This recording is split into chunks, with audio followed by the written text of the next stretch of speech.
It's Patrick Hutzel from intensivecarehotline.com with another quick tip for families in intensive care.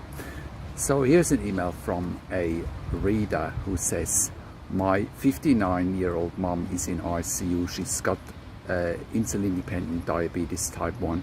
She just had a double heart attack. She got intubated and thankfully came out of ventilation and an induced coma within a couple of days. And she was responding fine. They've done a CT and an MRI scan of the brain. There was no damage there. And then within less than 24 hours, even though she had physical therapy and got mobilized, she was back intubated, and she had, a respiratory arrest, got back re-intubated, and then her kidneys were failing.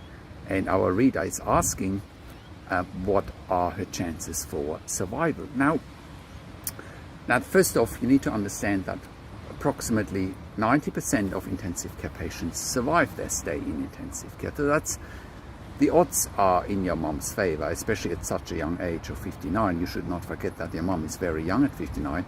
There's a lot of elderly patients in ICU, so that's the good news. Now, it's someone with a double heart attack and intubation twice within, sort of 48 to 72 hours, and kidney failure and diabetes, at risk of not surviving intensive care. Yeah, for sure. One could argue that she is now in double organ failure, in triple organ failure even, she's intubated, i.e. the lungs are failing, B, she had a heart attack, so the heart is failing to a degree, and number 3, the kidneys are failing. So one could argue that she's in multi-organ failure, and that is certainly a risk that she may not survive. But then again, go back to that 90% of intensive care patients survive.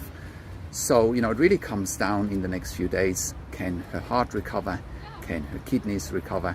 Can they take the same steps than they did initially? Can they wean her off the ventilator, extubate her, and this time keep her off the ventilator? It depends that with the heart attack in particular, is she on inotropes?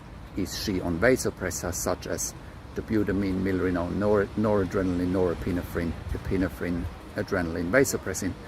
So, you got to find out how are they supporting those failing organs, Again, the biggest challenge for families in intensive care in a situation like this is that they don't know what they don't know. They don't know what to look for. They don't know what questions to ask. They don't know their rights, and they don't know how to manage doctors and nurses in intensive care. And that's exactly where we can help you with here at Intensive Care Hotline. Also, when someone is in a situation like your mum, she, we would need to look at all the medications she's on. What are the blood results? What are ventilation parameters? Again, are they supporting her heart? What is her ejection fraction? Numerous questions for a complex situation like this. So that is my quick tip for today.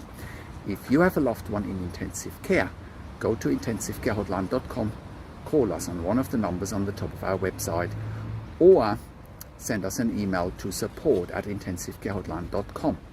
Also, have a look at our membership for families in intensive care at intensivecaresupport.org. There you have access to me and my team 24 hours a day, and we answer all questions intensive care related. Also, if you need a medical record review, please contact us as well. We review medical records for your family member while they are in ICU, and we also review medical records after ICU, especially if you're suspecting medical negligence.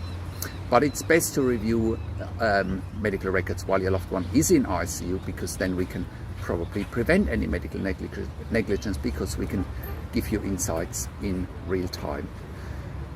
Thanks for watching. Subscribe to my YouTube channel for regular updates for families in intensive care. Share the video with your friends and families. Click the like button, click the notification bell, and comment below for your questions and insights, and let me know what you want to see next. Thanks for watching. This is Patrick Hutzel from intensivecarehotline.com, and I'll talk to you in a few days.